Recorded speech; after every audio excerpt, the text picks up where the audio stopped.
Gente, depois dessa rápida revisão sobre sistema nervoso, anatomia, a gente começa agora a adentrar em alguma das principais patologias que vocês podem estar encontrando na clínica médica ou até mesmo numa num pós-cirúrgico, numa clínica cirúrgica.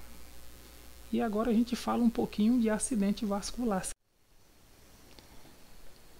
Então, gente, como eu havia dito anteriormente, vocês podem perceber aí, ó, o conceito, né, do que é um acidente vascular encefálico ou acidente vascular cerebral, ou popularmente chamado de derrame cerebral, que é uma emergência médica em que parte do cérebro é privado de oxigênio, ocasionado por um déficit neurológico, geralmente focal, de instalação súbita, ou seja, de início súbito, ou com rápida evolução, de insuficiência vascular do cérebro de origem arterial, provocando espasmos, isquemias, hemorragias e tromboses. Quanto mais tempo o cérebro vai ficando sem sangue oxigenado, maiores as chances de danos permanentes. Então vocês podem perceber que a causa principal do acidente vascular encefálico é o que, pessoal? É a diminuição do aporte de sangue. Diminuição do aporte de sangue, vai ficando sem sangue oxigenado. E vocês têm que saber que o sangue, ele carrega nutrientes, no caso glicose, e carrega oxigênio. Ou seja, se determinado local do cérebro esse sangue ele encontra-se incapaz de chegar, é o mesmo que faltar oxigênio e é o mesmo que faltar nutrientes. Tudo bem? E isso que leva a causa. Isso leva o quê? Isso leva uma isquemia. Aquela determinada região do cérebro aqui, gente, ó. Essa aqui em vermelho, por exemplo, ela necessita do aporte sanguíneo. Tá vendo? Essa artéria subindo aqui, pode ser que ocorreu aqui, ó, no caso está relatando aqui, ó, um acidente vascular. Nesse caso aqui, ó, o sangue ele está extravasando. Se o sangue está extravasando, essa parte aqui que leva ao encéfalo está sendo comprometida. Aqui nós temos, né, outro acidente vascular relacionado à interrupção do fluxo sanguíneo. Vocês podem perceber que o fluxo sanguíneo aqui está em vermelho. O que tem que acontecer? Ele tem que perfundir para esse lado de cá. Só que aqui nós temos uma placa de gordura interrompendo o seu fluxo. Interrompendo o fluxo, não chega sangue, não chega nutriente, não chega glicose, não chega oxigênio. O que acontece? Daqui a pouco vocês vão saber na frente os sintomas do que acontece quando esse fluxo é interrompido. Agora falamos um pouquinho de como o acidente vascular encefálico ele se comporta frente, né, à população. Como se dá a distribuição, né, e a ocorrência desse tipo de acidente, né, em nossa sociedade. Deixa eu pegar aqui o apontador. Então, ele afeta a maioria dos idosos. A gente sabe que à medida que envelhece, a possibilidade de ocorrência ela se torna maior. Outra informação, 20% dos acidentes vasculares cerebrais ocorrem em indivíduos menores que 65 anos. Que é um número bem alto, hein, pessoal? Ou seja, de cada 10 pessoas, vamos colocar assim, duas o acidente vascular ele vai ocorrer em indivíduo menor de 65. Terceira informação, atinge mais a raça negra e o sexo masculino. 85% dos acidentes vasculares encefálicos têm origem isquêmica. Origem isquêmica é o que, pessoal? Nós explicamos lá na frente. Diminuição do aporte de sangue para aquele determinado local, o que leva à isquemia, né? A falta de oxigênio e nutrientes para aquele determinado local, ele tornou-se interrompido, ok? Seja por um trombo ou seja por uma hemorragia, mas na frente nós vamos explicar direitinho como é que isso funciona. 15% restantes são hemorrágicos. Segunda causa de perda cognitiva. Nós vamos conhecer essas perdas cognitivas um pouco mais na frente. Terceira causa de morte no mundo. Terceira, hein, gente? Primeira causa de morte no Brasil. Mais na frente nós vamos ver, né? Vocês vão conhecer como se previne, né? Para que não se chegue a este ponto. E, gente, é muito importante vocês entenderem a fisiopatologia da doença, pois, ou deste acidente, melhor dizendo, para compreendermos como é que ocorre. A primeira coisa que eu quero explicar para vocês é que as células nervosas, elas consomem muita energia, certo, gente? Muita energia. Elas trabalham a todo momento. Se elas gastam muita energia, isso quer dizer que o aporte sanguíneo para aquele determinado local ele tem que ser constante, né? E de preferência que não haja nenhuma interrupção parcial do fluxo para aquele determinado local. Sendo assim, pegando aqui em cima, ó, o tecido nervoso ele necessita de um aporte sanguíneo, né? Perfundir, né? Para que aquelas células nervosas que não possuem reserva receber este aporte sanguíneo. Em condições normais é isso que ocorre. Aquelas células que não possuem reserva, ou seja, que estão trabalhando e necessitam de um aporte sanguíneo constante, é importantíssimo que esse aporte ele perfunda, ele chega para aquele determinado local lá no encéfalo, para que as células nervosas continuem fazendo o seu trabalho normalmente, ok? Agora aqui, ó, se ocorre uma interrupção sanguínea, nós explicamos lá na frente também, aqui a gente reforça que automaticamente vai ocorrer uma falta de glicose e de oxigênio. Isso leva a uma alteração do metabolismo.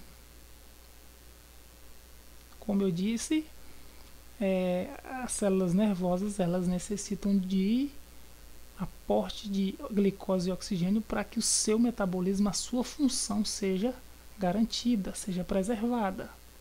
Se esse aporte sanguíneo ele é alterado, né, e essa alteração do metabolismo ela é interrompida pela falta de glicose e oxigênio, ocorre uma parada da atividade funcional da área do cérebro afetada, certo? E essa interrupção, pessoal, aqui a gente relaciona, segundo alguns estudos, com o tempo. Se essa diminuição, se essa alteração do metabolismo relacionada à diminuição desse aporte for menor que 3 minutos, a alteração é reversível. Ou seja, se aquele determinado local lá do encéfalo ficar sem aporte sanguíneo durante 3 minutos, se esse tempo for menor que 3, a gente consegue reverter essa alteração. Reverter no sentido de não deixar sequela, viu, pessoal? De não deixar sequela. Mas na frente vocês vão saber algumas sequelas, algumas até vocês até já conhecem. Se esse tempo for maior que 3 minutos, a alteração ela pode ser irreversível. Pode ser, não está dizendo que vai ser. É grande a possibilidade de ser irreversível, ou seja, de deixar sequelas nesta pessoa.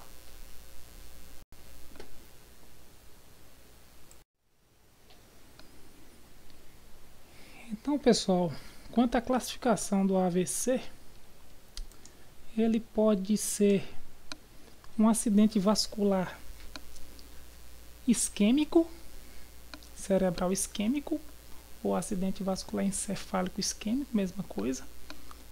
E ele pode também ser um acidente vascular cerebral hemorrágico. A gente vai começar falando do isquêmico, certo, gente? Vamos para o conceito. Ocorre devido a uma falta de irrigação sanguínea, isso nós já sabemos, lá da fisiopatologia que vimos, né? Por obstrução de uma artéria. Observem, tá, pessoal, para que vocês compreendam a diferença entre o isquêmico e o hemorrágico que vai vir lá na frente. Aqui no isquêmico é por obstrução, viu, gente? Por obstrução de uma artéria, que é o caso aqui, ó. Aqui nós temos em amarelo, aqui nesse caso é uma placa de gordura, vamos dizer assim, certo? Obstruindo o fluxo. O sangue está aqui, deste lado, ele está querendo perfundir, ele está querendo passar para cá. Só que essa barreira está impedindo, correto? Certo? E esses tipos de interrupções, ele pode ser através de gorduras, pode ser através de êmbolo ou trombos. No caso, um trombo seria através de quando o sangue ele coagula. Quando ele coagula, ele pode provocar também uma barreira, né, devido à coagulação sanguínea, certo? Só que esse trombo é quando essa coagulação ocorre e isso impede que o fluxo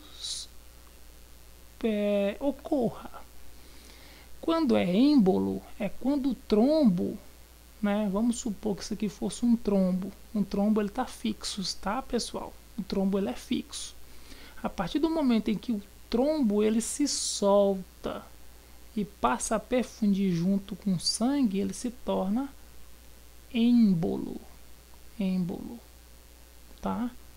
Então, tanto a forma de êmbolo quanto a forma de trombo, as duas formas causam interrupção da via. Causou interrupção da via ou obstrução da via é classificado como isquêmico. E essas anormalidades neurológicas desse tipo de ocorrência de acidente vascular, eles podem acometer tanto o lado esquerdo do encéfalo, do cérebro, ou o lado direito do cérebro, tá, pessoal? Na próxima imagem vocês vão entender bem como é que funciona isso.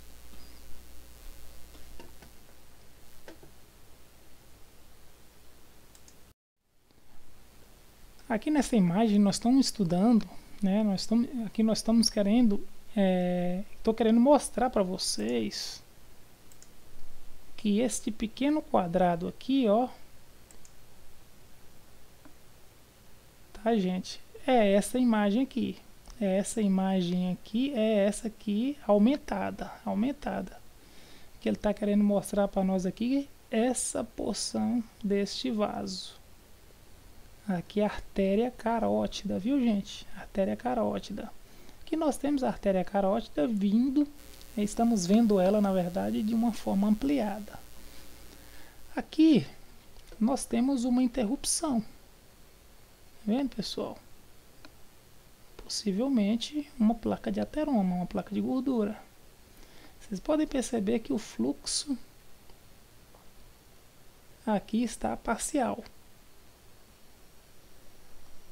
A gente percebe que o fluxo ele consegue passar, porém está começando a ficar comprometido.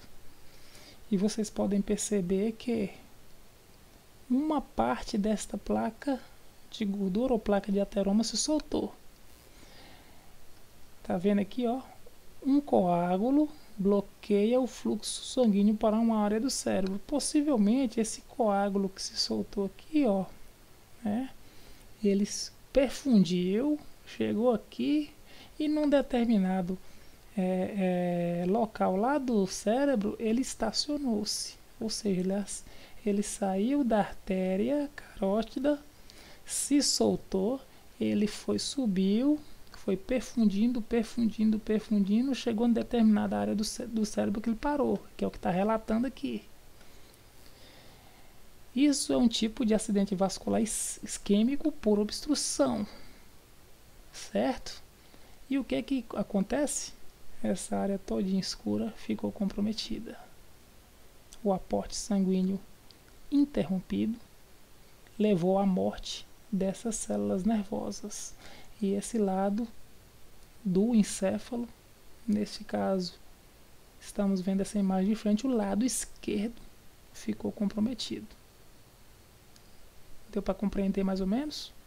Espero que sim. Qualquer dúvida a gente vai estar tirando lá nos fóruns que formos, né, discutir as dúvidas das aulas que estamos passando aqui para vocês. Ok, pessoal? Percebam agora, pessoal, a diferença do prohemorrágico para o isquêmico. Vamos para o conceito. Acidente vascular cerebral hemorrágico ocorre pela ruptura de um vaso sanguíneo intracraniano, dentro do crânio, levando a uma hemorragia e a formação de um coágulo. Vamos tentar compreender. Aqui não falou nada de obstrução. Lá no isquêmico fala de obstrução. Aqui no hemorrágico fala de quê? Rompimento do vaso. O vaso rompeu e a hemorragia, né, ocorreu uma hemorragia e formou-se um coágulo devido ao rompimento do vaso. Tá? É hemorrágico porque o sangue ele extravasa para a área externa do vaso sanguíneo, viu, pessoal? Vamos pegar o marcador aqui, tá? Para que vocês entendam. Ó, ruptura de um vaso sanguíneo intracraniano. Um vaso rompeu.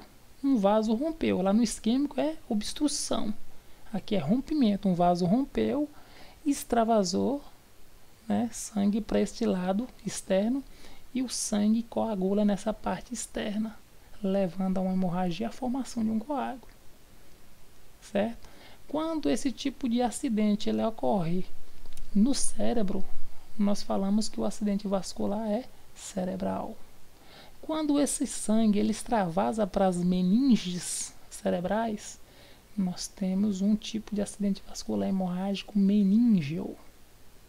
Certo, pessoal? Espero que vocês compreendam a diferença do isquêmico, que é por obstrução, e que o hemorrágico ele é por extravasamento. Aqui nessa imagem vocês conseguem perceber que nesse tipo de acidente vascular hemorrágico, né, vocês podem perceber que ao longo do vaso não teve nenhuma interrupção, não teve nenhuma obstrução, simplesmente ocorreu um extravasamento rápido, súbito.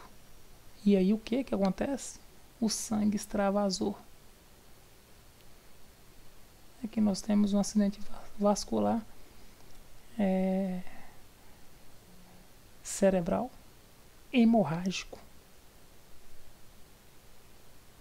O sangramento ocorre dentro ou ao redor do cérebro.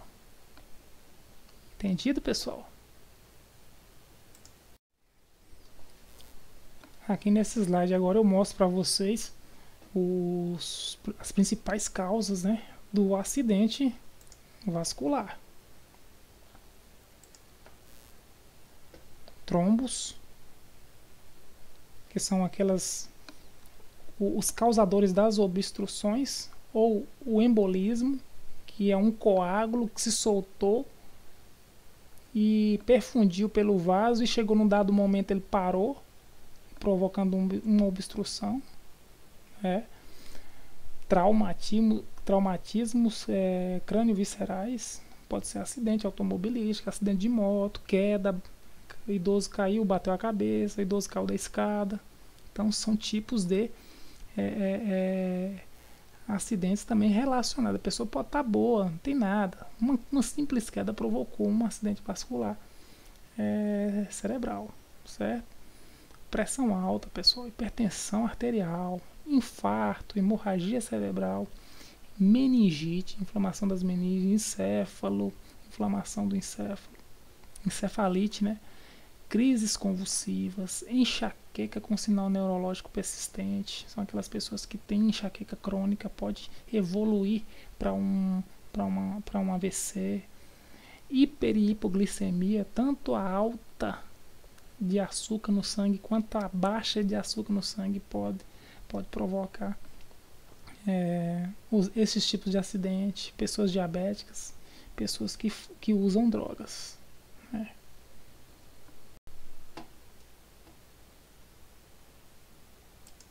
As outras causas seriam trauma, tumor, malformação arteriovenosa, aquelas pessoas que nascem com problemas de artérias, de vasos, né? Pessoas que sofrem de... Como é que é o nome daquela afecção? Me falhou a memória aqui agora. Abscessos, doença hematológica ou reumatológica, agentes anticoagulantes ou fibrinolíticos, hemorragia secundária ao aneurisma, histórico familiar importantíssimo. Lá na família, se teve pai, mãe, avô que teve, essa pessoa tem uma possibilidade muito grande de apresentar, desde que tome alguns cuidados quanto à prevenção. Vamos ver mais na frente.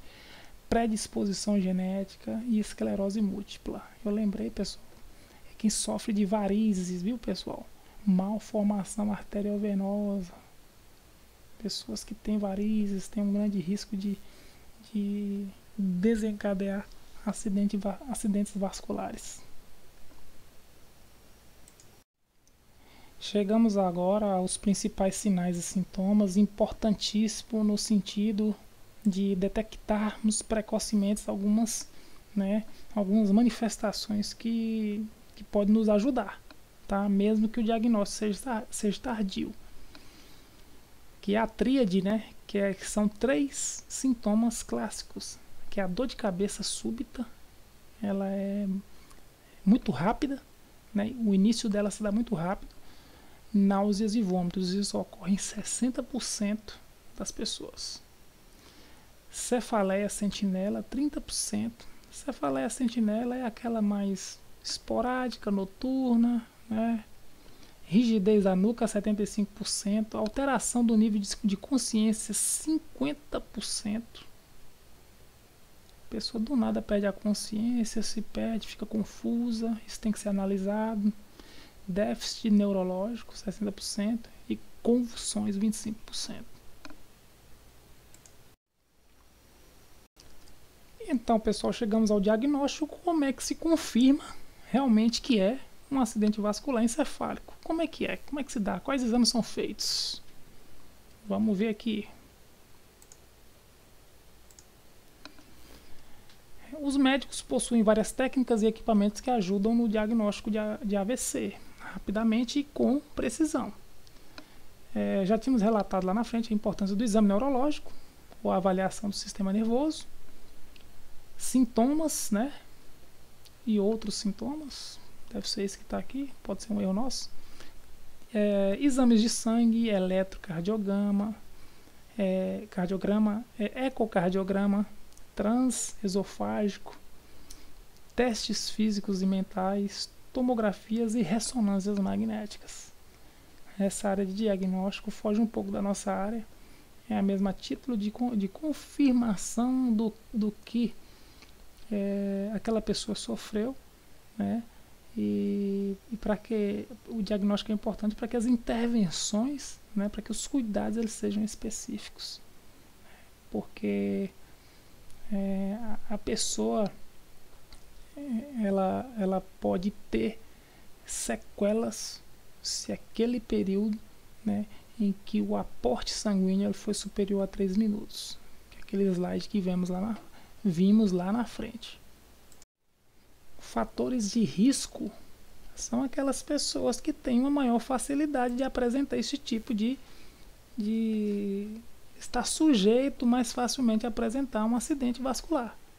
São aquelas pessoas que sofrem de pressão alta, né, que é o fator de risco mais significante.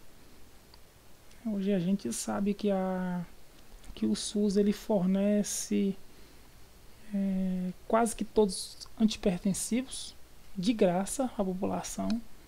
Aqueles que não são conseguidos pelo SUS têm o desconto pela farmácia do trabalhador, porque o SUS entende que, uma vez tratado através da adesão medicamentosa,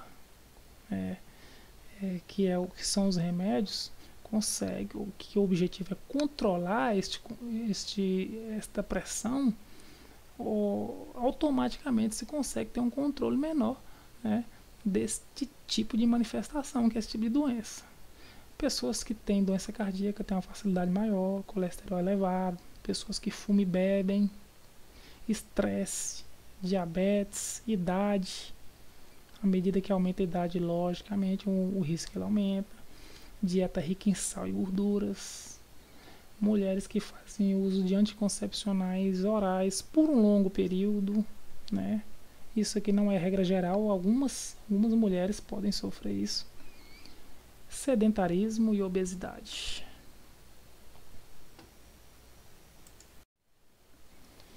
Gente, aqui agora nesse slide a gente tem o conhecimento de alguns sinais indicativos de que pode ser um acidente vascular encefálico.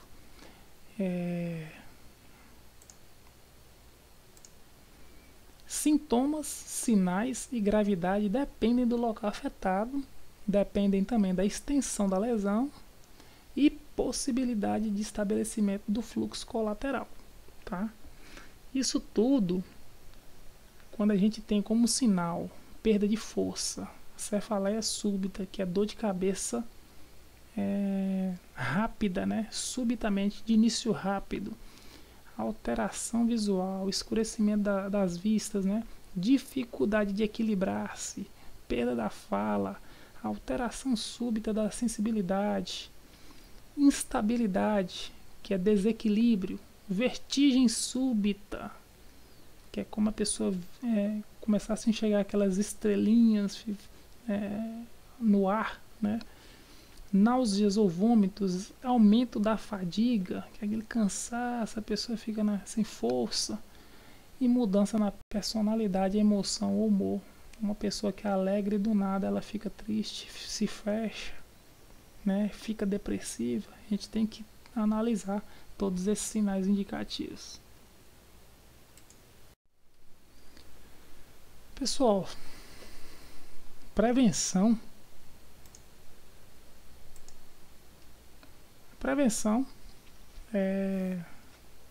ela é bem comportamental, vai depender muito da pessoa em evitar, né, esse tipo de acidente, que é o controle da pressão alta, que é evitar fumar, que é controlar o diabetes, dieta saudável, exercício físico, controlar o colesterol alto e controlar o peso. No entanto, gente, isso tem muita dificuldade. O pessoal não segue as nossas recomendações lá na atenção primária. O pessoal continua fumando, continua bebendo, continua consumindo uma dieta rica em sal, rica em gordura, né? Às vezes o paciente ele tem todos os remédios na sua casa, mas o comportamento dele não condiz com a prevenção da doença. Ele burla todas as nossas orientações. Toma o remédio certinho, porém o comportamento ele é inadequado. Isso não adianta nada ter o remédio. Então é um desafio muito grande de nós profissionais com relação a estar policiando essas pessoas no que diz respeito à prevenção do AVC. Tratamento. O tratamento ele é feito através de uso de terapias antitrombóticas. Aqui nós temos o AS e a heparina, né? O AS, o antiagregante plaquetário, e a heparina, um anticoagulante. Nós temos as emergências médicas como tratamento, detectar precocemente aquele acidente. Temos como tratamento a reabilitação pós-acidente, controle de outras complicações e a instituição de fisioterapia relacionada a alguma sequela que pode ter ficado, que pode ser reversível, né? E a neurocirurgia.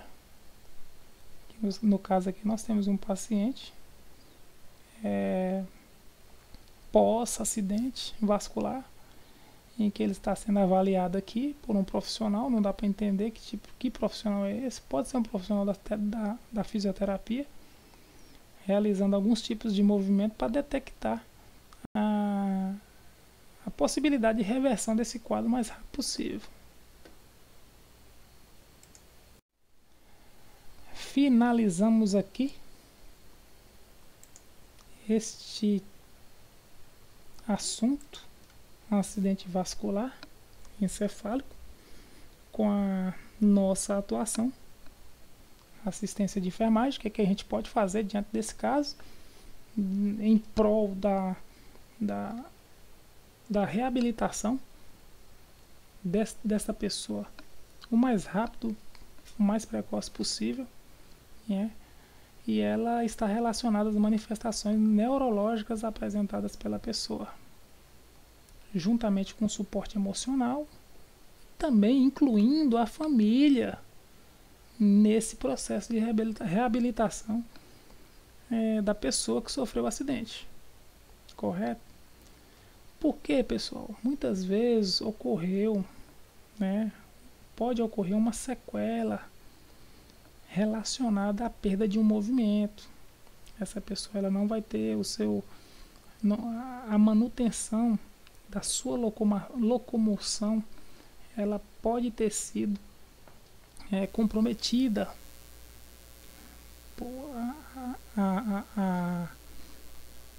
O ato de movimentar-se pode ter sido comprometido, um determinado lado do corpo pode ter sido comprometido, fica uma sequela, ele não consegue levantar o braço, não consegue andar. Esse paciente ele tem que fazer uma fisioterapia para que a sua função motora seja recuperada aos poucos. E isso muitas vezes provoca uma tristeza profunda, porque era uma pessoa extremamente ativa e do nada ela perde toda aquela possibilidade, aquela condição quanto a desenvoltura física, e isso entra, e aí nesse momento entra o nosso papel de acolhimento, de suporte emocional e principalmente incluir a família nesse processo. Ok, pessoal? Muito difícil este momento, mas requer sim a nossa atuação. Beleza, gente?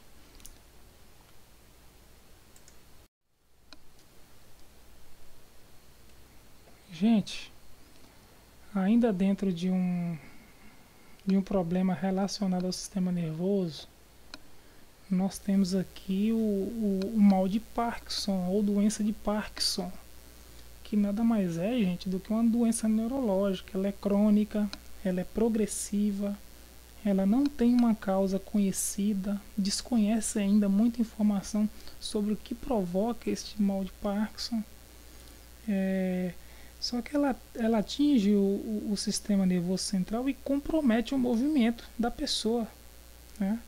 Quanto maior a faixa etária, né? A gente já viu em outra, igual no AVC, maior é a incidência.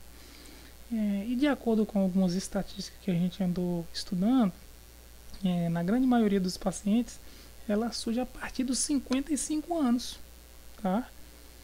E ela aumenta a partir dos 70 a 75 anos, tá, pessoal? São as informações assim principais para a gente estar iniciando aqui esse estudo.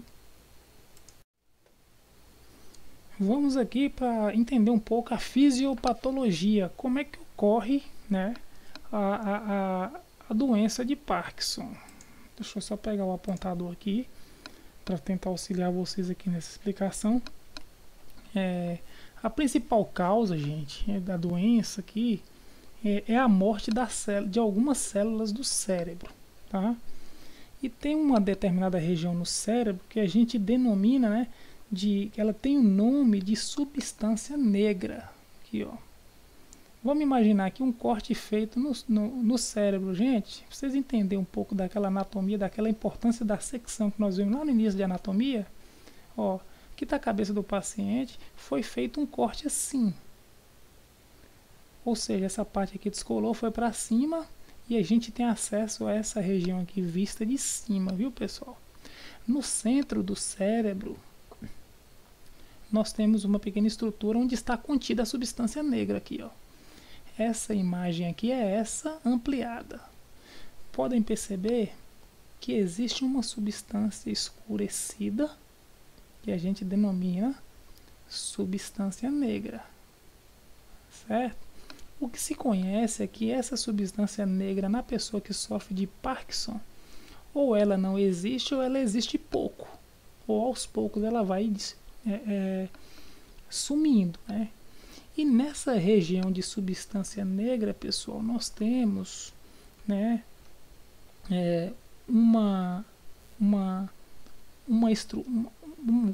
um neurotransmissor denominado dopamina. Aqui nessa substância negra nós temos um neurotransmissor denominado dopamina. Ronaldo, o que é um neurotransmissor? É um transmissor que encontra-se no responsável pela propagação do neurônio, né? Ou seja, é um transmissor de neurônio. E o que acontece? Qual que é a importância dessa dopamina? Ela é um neurotransmissor entre um neurônio e outro. Ou seja, para que a gente consiga raciocinar, pensar, andar, levantar, pular, correr, isso tudo ocorre graças à propagação de impulso nervoso.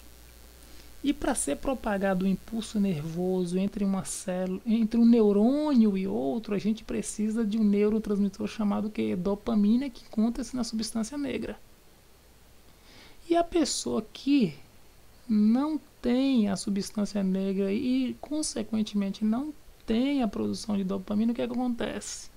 Vamos ver isso aqui agora? Esquece essa imagem de cá, vamos para a imagem da direita. O que eu falei que a dopamina faz? Ela participa do processo de neurotransmissão.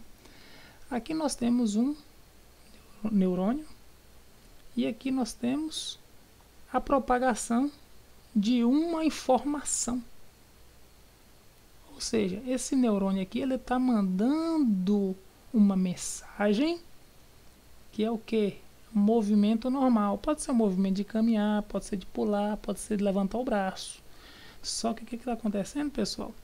Quem ajuda essa informação sair daqui e passar para cá é quem? A dopamina. Ó, a dopamina aqui agindo, ó. Cada bolinha dessa aqui é uma dopamina. Ou seja, a dopamina ela é responsável pela propagação da mensagem que este neurônio está passando para cá, que é o que? De movimentar. Sem a dopamina, o que acontece, pessoal? Aqui embaixo, ó. Não tem substância negra, logo não tem dopamina. Neurotransmissor está mandando a mensagem, só que a mensagem não chega porque a quantidade de dopamina ou ela é reduzida ou ela é inexistente. E aqui o que está escrito aqui? Um movimento ridotto. Isso aqui deve estar em italiano, que é o que? Um movimento reduzido ou um movimento inexistente. Deu para compreender, pessoal, como é que funciona aí a fisiopatologia do Parkinson? E aí, pessoal, quais são os sintomas do parkinsonismo. Cabeça inclinada para frente, postura inclinada também para frente, rigidez da expressão facial. Às vezes a pessoa ela perde a capacidade de sorrir, né? Perda do olfato, olfato distorcido. A pessoa começa até a perder o apetite porque o cheiro da comida ele já não sente mais. Salivação excessiva, bradicinesia, que é a lentidão no início do movimento. Porque muitas vezes, pessoal, essa lentidão de início do movimento aqui, ela pode ser descoberta precocemente. Porque a gente pensa que o tremor, ele seja o sintoma clássico do Parkinson. Só que tem pessoas que sofrem de Parkinson que não tem tremor. Então, não é porque treme que é Parkinson, não. Tem pessoas que não tremem e que tem Parkinson. Correto? Deu para entender aí? Então, às vezes, essa lentidão de início do movimento pode fazer com que se chegue ao diagnóstico de Parkinson mais rápido. Porque a pessoa ela perde essa capacidade de rapidez de movimento. A pessoa até raciocina, mas quando vai levantar o braço, ou caminhar ou correr, o membro ele não responde. Gotejamento de urina ou incontinência urinária perde a capacidade de segurar, né, de controlar a urina, né? Então, quando começa a urinar na cama, a perder esse controle, é complicado. Controle do esfíncter, né, pode ser um indício de um Parkinson inicial. Desequilíbrio, andar arrastando, rigidez nas articulações, são esses os sintomas clássicos aí, né? Ou melhor, sintomas que podem levar a uma detecção precoce da doença. Gente, a evolução da doença, ela pode ter um caráter mais lento, principalmente quando acomete pessoas mais novas aí, né? Pessoas de 55 anos, né, que detecta-se precoce a doença. Tratamento, não existe um tratamento assim específico. Geralmente o tratamento ele é medicamentoso, ele é feito à base de droga neuroprotetora, né?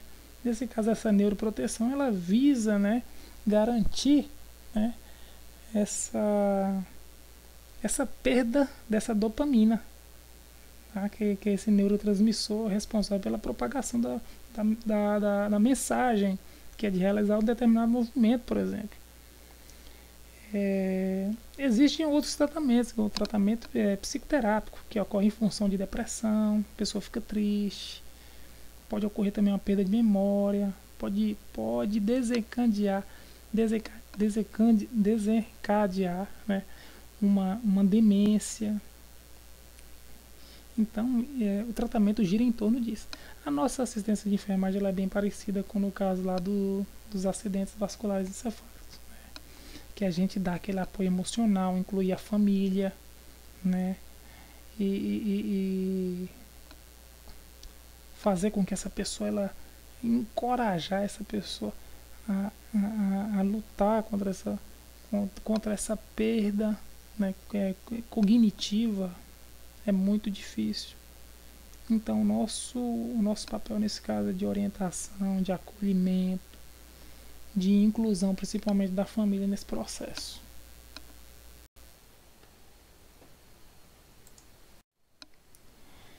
Gente, finalizando aqui, as doenças do sistema nervoso, relacionadas ao sistema nervoso, a gente fala aqui agora do Alzheimer, né? O Alzheimer ele acomete principalmente os idosos. a gente sabe também que é incurável, não tem um remédio, não tem uma cura ainda, tá, pessoal? E ela agrava à medida que o tempo passa. E o principal sintoma desse declínio, né, cognitivo, no caso, é a perda da memória. Só que essa doença, como se conhece pouco sobre ela, ela é cheia de particularidade. E pouco se sabe ainda desse tipo de doença. Foi feita uma pesquisa e os cientistas eles descobriram que tem uma proteína no cérebro chamada, não vou lembrar o nome aqui agora, beta-amiloide. Né? Essa beta-amiloide, não precisa guardar o nome não, tá, pessoal? Ela se encontra nas redondezas do neurônio. E o que acontece? Essa proteína, o acúmulo dela é ruim, porque ela gera algumas placas, né? E essas placas geradas por essa proteína, ela fazem com que ela destrói as conexões entre as células do cérebro. Entenderam? Então, os cientistas eles estão buscando alguma forma de intervir no sentido dessa proteína aumentar em número, né? E principalmente destruir, né? Porque essa proteína ela destrói as conexões. Eles estão tentando descobrir uma forma de reduzir a proteína e fazer com que as conexões das células do cérebro sejam mantidas. E isso já é conhecido, entendeu? Mas estamos longe ainda de saber o que realmente acontece. Tomara que isso se dê muito mais rápido, né? No entanto, é uma doença que ainda mexe muito com a cabeça dos cientistas. E principalmente com a cabeça de quem sofre, né, gente? Porque não é fácil, não. Então, aqui, pessoal, aqui está o Dr. Alois Alzheimer.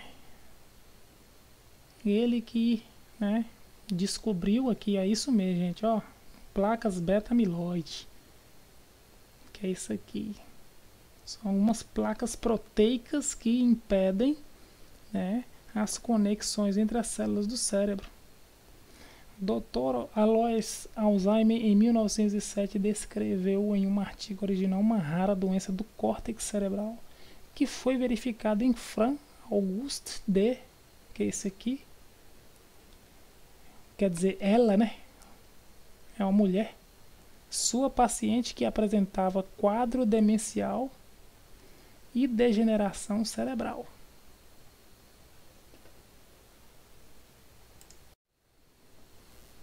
Bom, pessoal, agora eu trago para vocês aqui o conceito da síndrome de Alzheimer.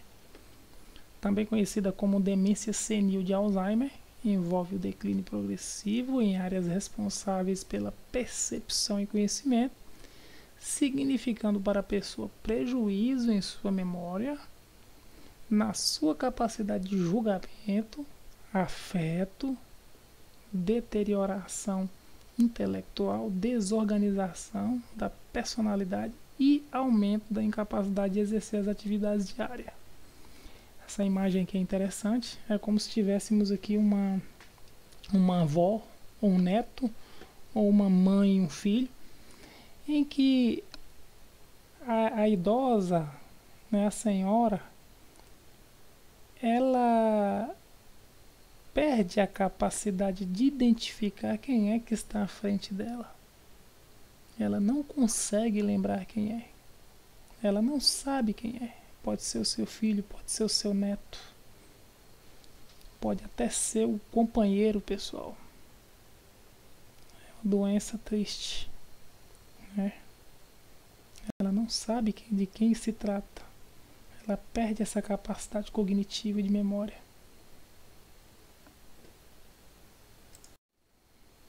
Aqui nós temos uma imagem ilustrativa em que nós temos aqui um cérebro normal, a área da memória se mantém em seu tamanho habitual. Aqui nós vamos analisar essa parte do quadrado, né? Vocês podem perceber que essa área aqui, ó, deste lado, ela é muito mais densa, vamos dizer assim, do que essa aqui, ó. Perdeu densidade. Essa aqui apresenta alguns sulcos, alguns espaços entre algumas áreas, e aqui ela está mais preenchida desse lado de cá. Aqui pegou uma área específica, como se desse um zoom naquela determinada área, pega a área bem preenchida e aqui a gente observa espaços, né, em determinada região cerebral. Ou seja, aquela proteína destruindo as células cerebrais. Aqui nós temos alguns estágios, né, da manifestação do que a pessoa pode apresentar de acordo com um determinado estágio. No estágio 1, a forma inicial, as alterações na memória, né, na personalidade e nas habilidades visuais e espaciais. No estágio 2, que é a forma moderada, tem-se a dificuldade para realizar, para falar, para realizar tarefas simples e coordenar movimentos. A pessoa sofre de agitação, tem agitação e sofre de insônia. No estágio 3, que seria a forma grave, a pessoa tem uma resistência à execução de tarefa diária. Incontinência urinária e fecal, a pessoa já não consegue controlar a excreção urinária, a excreção fecal. E dificuldade para comer e uma deficiência motora progressiva. Estágio 3, você já pode perceber que já mexe bastante com toda uma rotina familiar, com toda uma rotina diária daquela pessoa que sofre disso. Já o estágio 4 ele é terminal. A pessoa se restringe ao leito, a pessoa não anda, não levanta, principalmente dificuldades relacionadas à deglutição, porque a pessoa tem dor e as infecções elas começam a aparecer mais frequentemente. As pneumonias, porque a pessoa só está deitada, as escaras, né, que são as feridas, você tem que estar movimentando, mudando de posição essa pessoa constantemente. Tem que ter todo um cuidado com o leito, o colchão. São complicações que só pioram a partir do estágio 4. Ok, pessoal? Gente, dentro da síndrome de Alzheimer, vamos falar de diagnóstico. Infelizmente, não tem-se um diagnóstico específico, assim, é a doença, não é a doença. Não tem um critério de inclusão e exclusão. Infelizmente, não tem-se isso, tá? Agora, com relação à prevenção,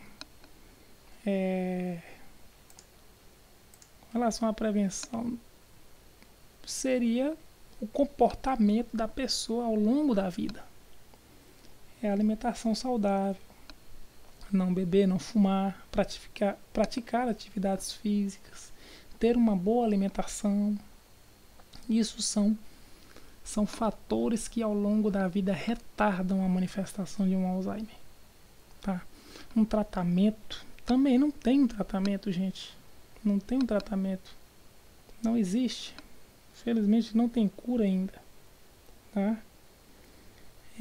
A assistência de enfermagem é bem parecida com as outras doenças que nós comentamos, como o acidente vascular encefálico e a doença do Parkinson, que é prestar apoio principalmente para a família que vê o seu ente querido naquela condição de perda de memória.